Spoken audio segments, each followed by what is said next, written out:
नमस्कार। भारतीय संस्कृति के मूल में असहमत और तर्क के मूल्य निहित हैं। दुर्भाग्य से हाल के दिनों में एक ऐसा नया तबका उभरा है जिसे भारतीय दर्शन, परंपरा और संस्कृति की जानकारी कम है और उसके लिए भारतीय दर्शन और संस्कृति का अपमान एक फैशन हो गया है। कहा जा रहा है कि वर्तमान में कुछ नौ बौद्धों द्वारा बुद्ध के शांति संदेश के बजाय नफरत को ज्यादा प्रचारित किया जा रहा है। लेकिन सवाल यह उठता है कि क्या भगवान बुद्ध ने भी ऐसा ही किया था? इसके अलावा नेपथ्य में इस तरह की आवाजें भी आ रही हैं कि यह माना जा रहा है या नेपथ्य में कुछ इस तरह की बात भी रखने वाले लोग हैं जो इन सब के पीछे कुछ ईसाई मिशनरियों के हाथ होने की बात कर रहे हैं। इन्हीं विषयों पर बात करने के लिए आज खास दो मेहमान हैं हमारे साथ। दिल्ली से हमें ज्वाइन कर रहे हैं केशव कुमार। केशव कुमार बुद्ध की धरती से आते हैं और बहुत तेज तर्रार पत्रकार हैं और इसके पहले भी हमें ज्वाइन कर चुके हैं। केशव भाई, आपका बहुत बहुत स्वागत है। इसके साथ ही हमारे साथ अम्बेडकरवादी चिंतक गौतम राणे सागर साहब हैं। बहुत मुखर चिंतक और वक्ता दोनों हैं, तो आप दोनों का बहुत बहुत स्वागत है।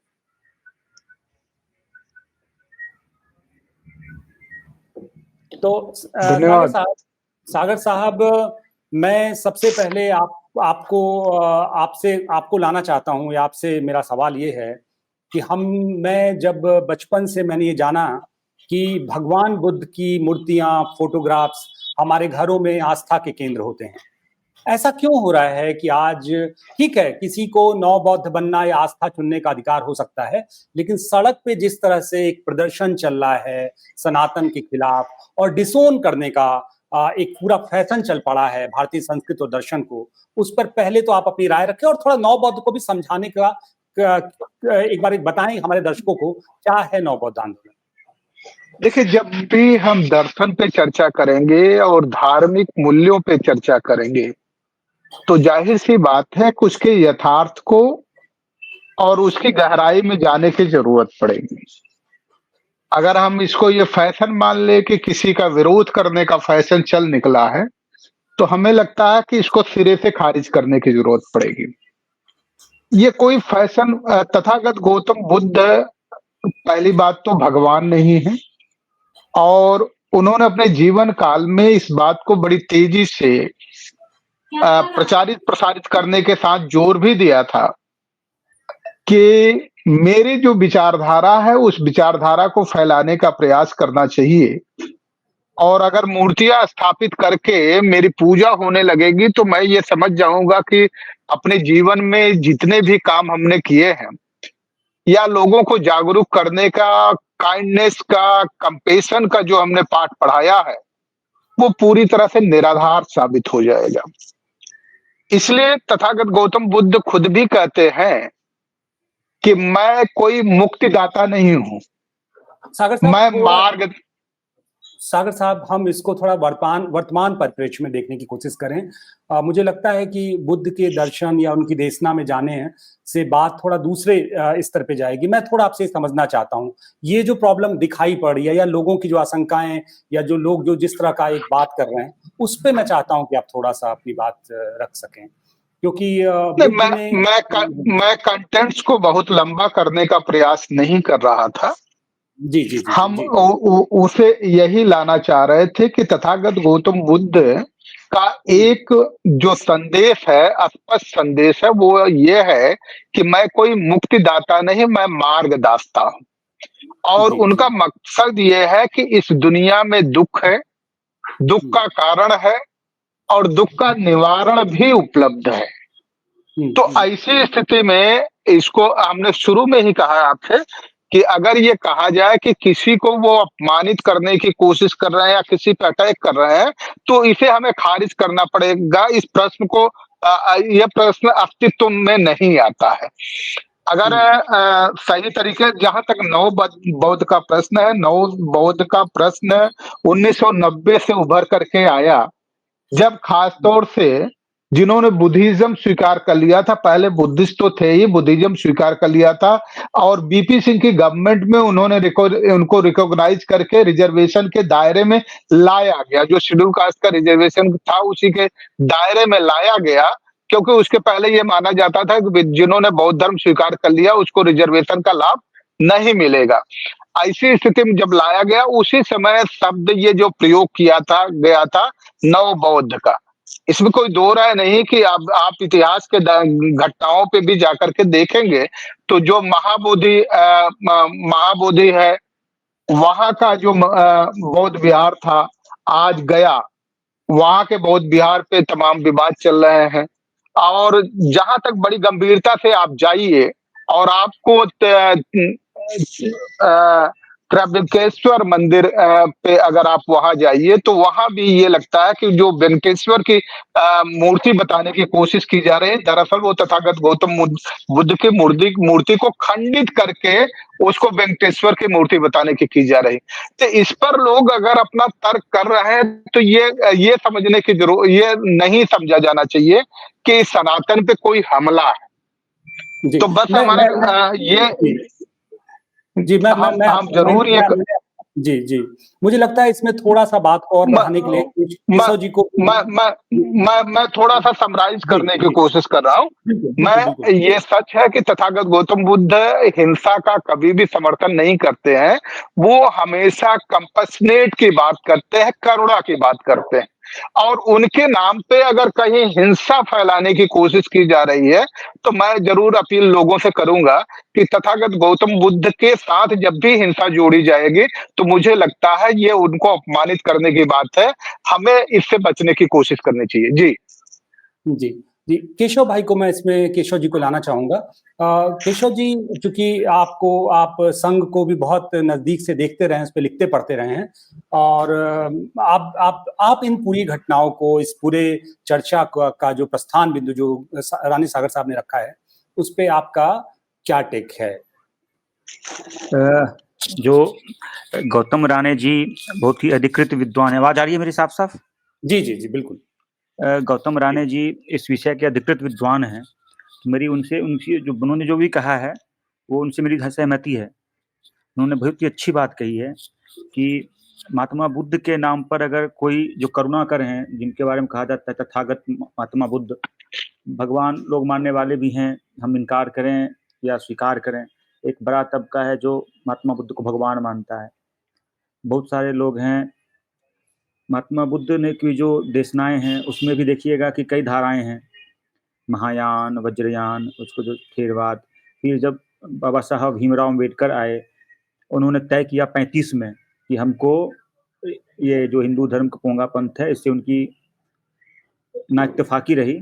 फिर 35 में तय किया उन्होंने, और 56 में जाकर के उन्होंने ये जो अपना बदला, घोषणा की प्रेस कॉन्फ्रेंस करके अक्टूबर 13 को कि ठीक है अब हम ऑफिशियल। फिर 14, 15, 16 3 दिन उन्होंने 50,000, फिर 50 लाख, 50 से करके 30 लाख ऐसे करके लोगों को दीक्षा का मार्ग खोला।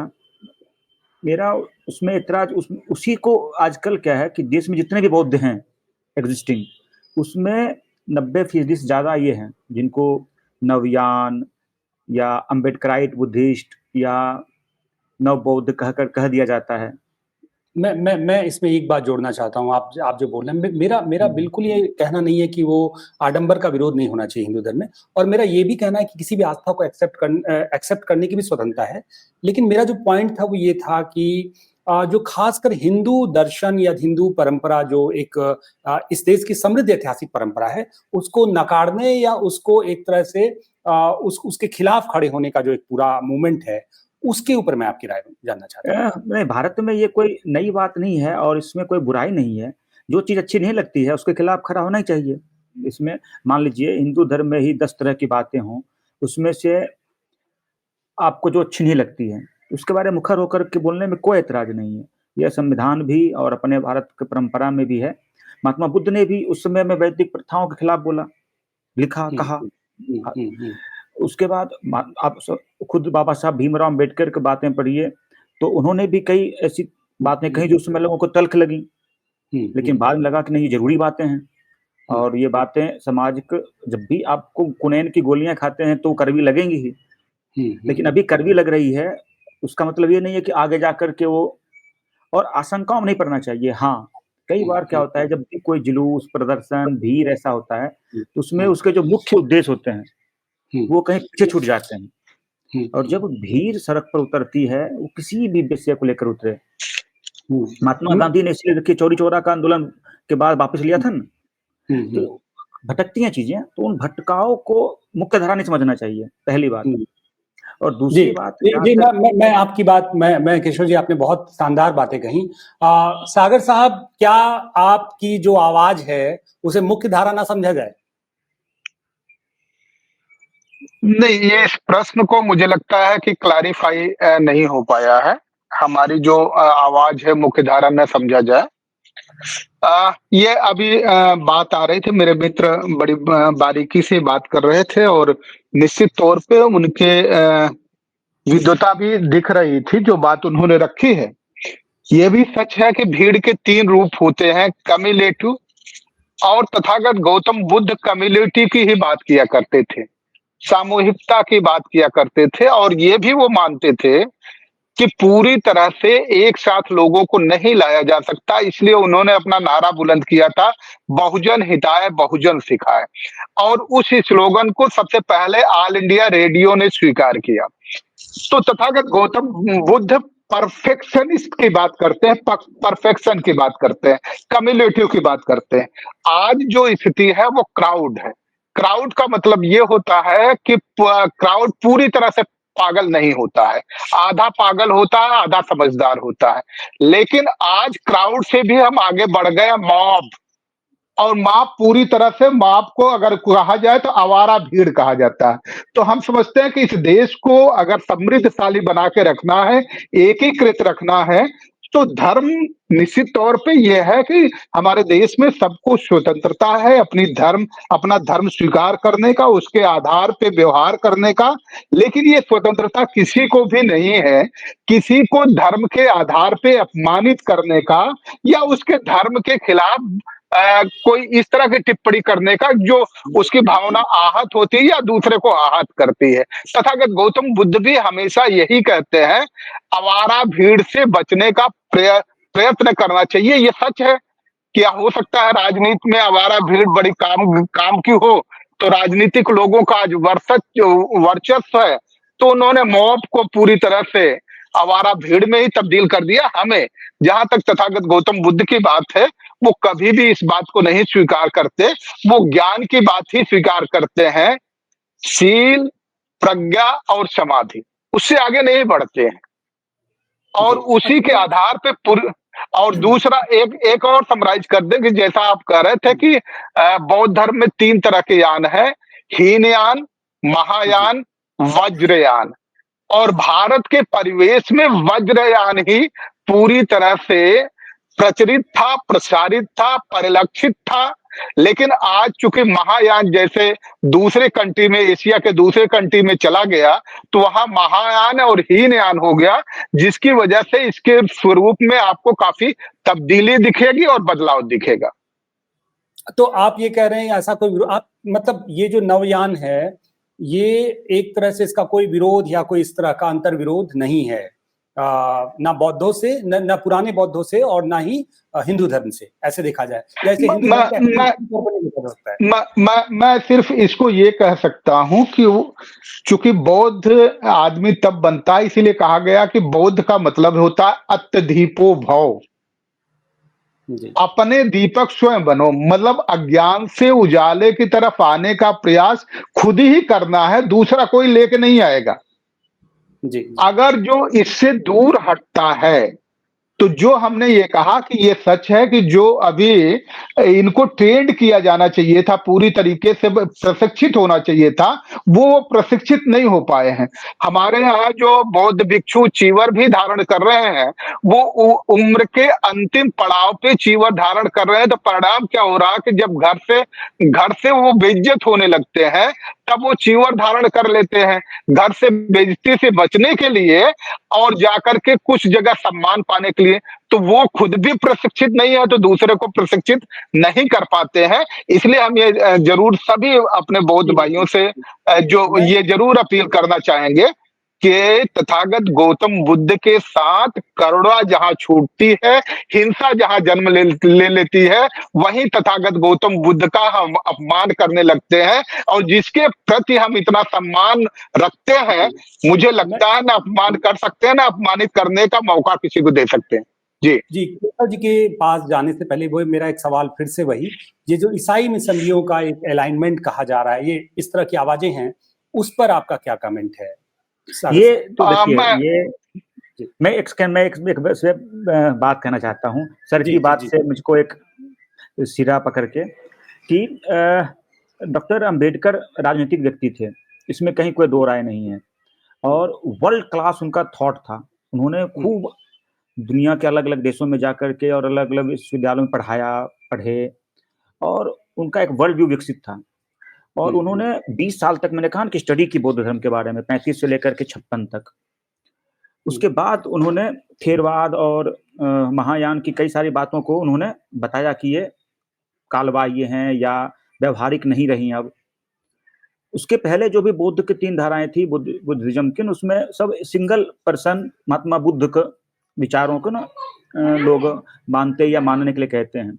ये जो नवयान है, जिसमें महात्मा बुद्ध और उनका धम्म, जो डॉक्टर अंबेडकर की किताब है, उसको माना जाता है सबसे अधिक ज्ञान मार्गदाता, एक मार्ग दिखाने वाला किताब। तो उसमें कई चीजें वहीं पर छोड़ दी उन्होंने। डॉक्टर अंबेडकर ने कहा कि व्यवहारिक नहीं है, और उन सब विषयों को बाद में जोड़ा गया है, पर उनकी बहुत आपत्तियां थी, जैसे उनकी हिंदू धर्म से थी आपत्तियां। तो जो नवयान है, और खास करके नव बौद्ध हैं, उन पर ये नया कोई आरोप नहीं है। उन्होंने सर ने कहा कि 90 उसके बाद से देश में कई सारे ऐसे एकेडमिक्स में विषय उठे हैं। कारण क्या है कि आपको याद है कि 90 के बाद देश में बहुत बदलाव हुए, उसमें जो एलपीजी बोलते हैं, उदारीकरण, वैश्वीकरण, निजीकरण, तमाम तरह की सी लहर आई। उसमें दर्शन में भी बहुत सारी लहरें आई, धर्म में भी बहुत सारी लहरें आई, राजनीति में भी बहुत सारी लहरें आई। उसी में एक लहर ने ये साबित किया बाद में कि जो देश में आंदोलन हो रहे हैं, नॉट ओनली नव बौद्धों के, 90 के बाद खास करके जैसे भी अलग अलग तरह के आंदोलन उभरे हैं, उस सब में कहीं ना कहीं विदेश के कुछ विद्वान के बुद्धिमत्ता का उपयोग हो रहा है, कहीं पर उद्योगपतियों के अनुदानों का उपयोग हो रहा है, कहीं पर नैरेटिव्स के खेल में पॉलिटिक्स का, इंटरनेशनल पॉलिटिक्स का योगदान है। इससे कोई इनकार भी नहीं है, लेकिन इसमें क्या है कि बहुत चीजें छन करके हम लोग तक नहीं आती, उसके कई लेयर पर वो रुक जाती हैं। तो बहुत सारा उसमें क्या है कि बहुत वो है, धुंध जैसा है चीजें। बिल्कुल ठीक बात है। मैं सागर साहब से फिर वही सवाल जो मैं करना चाहूंगा कि बहुत से दक्षिणपंथी या बहुत से ऐसे लोग हैं जो सो कॉल्ड, ये मतलब कहा जा रहा है कि राइट विंग्स की तरफ से एक सवाल आता है कि नव बौद्ध का ईसाई मिशनरियों के साथ एक अलाइनमेंट है। उस पे जो आपका क्या टेक है गौतम रानी सागर साहब? नहीं, देखिए, मैं इसको स्वीकार नहीं कर पाऊंगा कि ईसाई मिशनरियों की तरफ से उनका अटैक है। हाँ, इसको दूसरे तरीके से हम आर्थिक तौर पे जोड़ करके देख सकते हैं कि ज्यादातर, चूंकि अब स्कूलों का दायरा जो पहुंच है, बहुत सारे गरीब गरीब परिवार ऐसे हैं कि स्कूलों तक उनकी पहुंच नहीं हो पा रही है। इस पहुंच में डायरेक्टली या इनडायरेक्टली जो ईसाई मिशनरी है वो सहयोग कर रहे हैं, उनके बच्चों को विद्यालयों में, स्कूलों में एडमिशन दिला रहे हैं, उनकी फीस की व्यवस्था कर रहे हैं। तो इस मामले में अगर ये कहा जाए थोड़ा बहुत उनका सॉफ्ट कॉर्नर हो सकता है, तो हम उस बात को मान लेते हैं। और चूंकि इसकी वजह सिर्फ ये है कि जो स्कूलों के बच्चों की स्कूलों तक पहुंच होनी चाहिए, वो जो हमसे दूर किया जा रहा है, ये अभी तो थोड़ा बहुत इतना दिख रहा है। अगर इसी तरह से दूर किया जाएगा तो निश्चित तौर पे आप जो अभी आरोप लगा रहे हैं इसमें ईसाई मिशनरियों का दखल, वो आरोप शायद बढ़ता चला जाएगा। इसलिए हमें ये लगता है कि विद्यालयों को पूरी तरीके से हर व्यक्ति की पहुंच तक रखना चाहिए। जैसा आर्टिकल में हमारे संविधान में ये बात कही गई है कि जो 6 ईयर से लेकर के 14 ईयर तक कंपलसरी एजुकेशन मिलना चाहिए, फ्री एंड कंपलसरी एजुकेशन मिलना चाहिए। अगर उसे दूर करेंगे तो चूंकि वो एजुकेशन लेकर के आएंगे और एजुकेशन के प्रति लोगों का जो रुझान है, लगाव है, बढ़ा है, तो जाहिर सी बात है उनकी इंटरफेरेंस इनडायरेक्टली दिखाई पड़ेगी। जी जी जी, ठीक बात है। मैं केशव जी से अंतिम सवाल एक मेरा ये कि भारतीय जनता पार्टी या संघ, चूंकि आप एक पत्रकार के तौर पे भी आप तमाम तरह से चीजों को देख रहे हैं, वो इस नव बौद्ध आंदोलन को कैसे देख रहा है, और खासकर चूंकि संख्या इंपॉर्टेंट है, बहुत बड़ी संख्या में एक ऐसे लोग जो सनातन के विरुद्ध खड़े हो रहे हैं, इस पूरे आंदोलन को किस तरह से देख रहा है संघ? अधिकृत तौर पर उनका आधिकारिक प्रस्ताव क्या है, रेजोल्यूशन क्या है, इन सबों के लिए तो थोड़ा सा और डीप रिसर्च डिगिंग करने की जरूरत होगी इन डेप्थ में।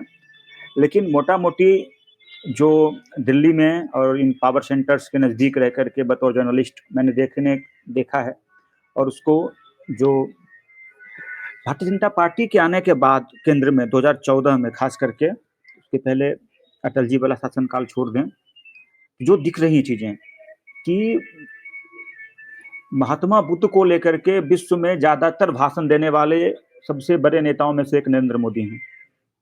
भारतीय प्रधानमंत्री जहां जाते हैं वहां वो देश के अंदर उनके भाषण हो सकता है कि भिन्न भिन्न प्रांतों में भिन्न भिन्न तरीके से तैयार किए जाते हों। विदेशों के मंच पर वो आवश्यक तौर पर यह बोलते हैं और जोर देकर बोलते हैं कि भारत बुद्ध की भूमि है, भारत शांति की बात करता है। एक दूसरा कि अंबेडकर को लेकर के, बाबा साहब भीमराव अंबेडकर की जितनी उनके पहले सरकारों ने काम किया, भारतीय जनता पार्टी के साथ सहयोग से ही बीपी सिंह सरकार चल रही थी जब डॉक्टर भीमराव अंबेडकर को भारत रत्न देने की सिफारिश हुई। जो उनके 5 बड़े प्रमुख स्थान हैं बाबा साहब के, वहां पर जो बड़े बड़े केंद्र बनाए हैं वो मोदी जी शासनकाल में बने हैं। लंदन में हो, उधर महू में हो, यहाँ दिल्ली में सिविल लाइन्स वाला हो, दिल्ली में उपराष्ट्रपति भवन के पास, उपराष्ट्रपति के घर के पास, विज्ञान भवन के पास देश का सबसे बड़ा ऑडिटोरियम जैसा एक उन्होंने बनाया है, इंटरनेशनल सेंटर श्री उनके नाम पे, बाबा साहब भीमराव अम्बेडकर के नाम पर। और सरकार और अंतर्राष्ट्रीय कार्यक्रमों का सबसे पहला डेस्टिनेशन है दिल्ली में भारत मंडपम अभी बना है, इसके पहले वो था, अब दोनों ही प्रतियोगिता में भारत मंडपम बड़े कार्यक्रम के लिए। तो बिल्कुल संघ बीजेपी कैसे देखता है। और आरएसएस की जहां तक बात है तो आरएसएस की एक पतली सी किताब है एकात्मता स्तोत्रम के नाम से, जो कि देश भर में संघ के जो भी वर्ग हो ना हो, शिविर हो, सभी उसके जो कार्यकर्ता होते हैं, स्वयंसेवक प्रचारक वगैरह, वो दोहराते हैं। तो उसमें सिर्फ ऐसा नहीं है कि सिर्फ बाबा साहब भीमराव अम्बेडकर का ही नाम है, महात्मा बुद्ध का ही नाम है, शास्त्रा ऐसा ही है। उसमें जितने भी तथाकथित अभी बताए दावा किए जाते हैं कि नहीं सिर्फ दलित आइडियोलॉजी है कि आइडियोलॉग है, ऐसा नहीं है, वो सबको भारतीय आइडियोलॉग मानते हैं और उन सब का नाम है उसके प्रातः स्मरण में। फूले, नारायण गुरु, अम्बेडकर, सावित्रीबाई, सब ऐसा जो भी हैं लोग जिनको लोग कहते हैं महात्मा बुद्ध से लेकर, कहीं कोई वो लोग अपनी ओर से मानते नहीं, कहते नहीं। ये अलग विषय है कि संघ के लोग प्रचार में पीछे रहे तब, अब तो खैर मिशनरी उनके पास भी आ गई सरकार के बाद, तो वो उससे प्रचारित नहीं कर पाए। सबसे ज्यादा दलित सांसद आपको मिलेंगे, सबसे ज्यादा महिला सांसद मिलेंगे, सबसे ज्यादा दलित मंत्री मिलेंगे, महिला मंत्री मिलेंगे। वो क्या है कि उस तरह से प्रचारित नहीं कर पाते, हो सकता है कि इस मामले में कहीं पीछे रह जाते हो। ये इस विषय पे नो डाउट, ये एकदम आप एक अलग तरह के उस पे चर्चा, सनातन में और बौद्ध में कोई फर्क नहीं है। सनातन में हाँ कुछ इश्यूज हैं। एक चीज अगर अनुमति दीजिए तो एक पॉइंट हम ऐड करना चाहेंगे। बिल्कुल। पहली बात तो ये कि तथागत गौतम बुद्ध, उनका जो संबोधन करने का तरीका है, तथागत गौतम बुद्ध वो महात्मा नहीं थे, इसलिए क्योंकि वो आत्मा को ही नहीं मानते थे तो महात्मा होने का प्रश्न ही नहीं उठता। और जहां तक आपने कहा कि नव बुद्धों का सनातन के खिलाफ जा रहा है, अगर आप बौद्ध दर्शन को पढ़ेंगे तो वो शब्द ही वहीं से उभर करके आता है, यथ धम्मो सनातनो। ये शब्द तथागत गौतम बुद्ध से करके आया, यथ धम्मो सनातन। उसके खिलाफ जाने का कोई प्रश्न ही नहीं। आवाज चली जी जी, बस इतना मुझे ऐड करना। नहीं, सही बात है, ठीक बात है। मुझे लगता है वैचारिक अंतर तो है, बहस करने की गुंजाइश तो रहती ही है और रहनी ही चाहिए। बहस की गुंजाइश खत्म हो जाएगी तो फिर बिल्कुल ठीक बात आप कह रहे हैं कि सड़कों पर जब उतरेंगे लोग तो जो आप देख रहे हैं, जिसका जो लोग कह रहे हैं वो सभी दिखेगा ही, क्योंकि उसकी वही मर्यादा है। बिल्कुल बहस की गुंजाइश तो है, और जो तमाम संशय एक तरह से लोगों की स्मृति में है, लोगों की बहस में है, उस पर बात होनी चाहिए। आप दोनों ने हमें ज्वाइन किया, कोजागरी को ज्वाइन किया, आप दोनों का बहुत बहुत स्वागत है। और इसके साथ ही एक कोजागरी बात से कह आप के मैं धन्यवाद कहने से पहले एक बात कहना चाहता हूँ कि जी। डॉक्टर भीमराव अम्बेडकर ने कहा था ना, शिक्षित बनो, संगठित बनो, फिर संघर्ष करो। उनके जो 3 महामंत्र हैं उसमें से कई लोग क्या करते हैं ना कि पहले संघर्ष करो, फिर संगठित बनो, शिक्षित होना सबसे बाद में करते हैं। बिल्कुल, बिल्कुल। क्रम बिल्कुल का केशव जी, ध्यान पहले खूब ये पढ़ें। वीडियो तो जी, जी, जी, जी, बिल्कुल, बिल्कुल ठीक बात आप कह रहे हैं। आपका बहुत-बहुत धन्यवाद केशव जी, आपने हमें जॉइन किया। आपके सभी दर्शकों का धन्यवाद, जो धन्यवाद, सुना उन्होंने। धन्यवाद, धन्यवाद।